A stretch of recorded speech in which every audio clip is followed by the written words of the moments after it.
नेपालको डिजिटल क्षितिजमा स्वागत छ। आज हामी नेपालको प्रविधि र डिजिटल विकासको यात्राको बारेमा कुरा गर्दैछौँ। नेपालले कसरी प्रविधिको प्रयोग गर्दै आफ्नो भविष्यलाई आकार दिइरहेको छ, यस भिडियोको उद्देश्य यही हो।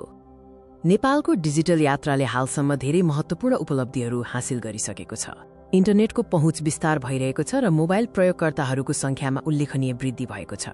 सरकारी सेवाहरूलाई डिजिटल माध्यमबाट उपलब्ध गराउने ई-गभर्नेन्स पहलहरूले जनतालाई सहजता प्रदान गरिरहेको छ। डिजिटल वालेट र अनलाइन भुक्तानी प्रणालीहरूको माध्यमबाट वित्तीय सेवाहरूमा पहुँच बढेको छ, जसले आर्थिक कारोबारलाई सरल बनाएको छ।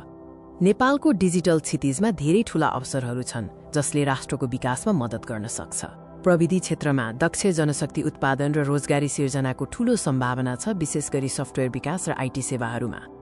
डिजिटल प्रविधिको प्रयोगले दूरशिक्षा र स्वास्थ्य सेवाहरूलाई दुर्गम क्षेत्रहरूमा पनि पुर्याउन सकिन्छ। यद्यपि डिजिटल नेपालको यात्रामा केही महत्त्वपूर्ण चुनौतीहरू पनि छन्, जसलाई सम्बोधन गर्न आवश्यक छ। धेरै जनसङ्ख्यामा डिजिटल साक्षरताको कमी हुनु एउटा मुख्य चुनौती हो, जसले प्रविधिको पूर्ण लाभ लिनबाट रोक्छ।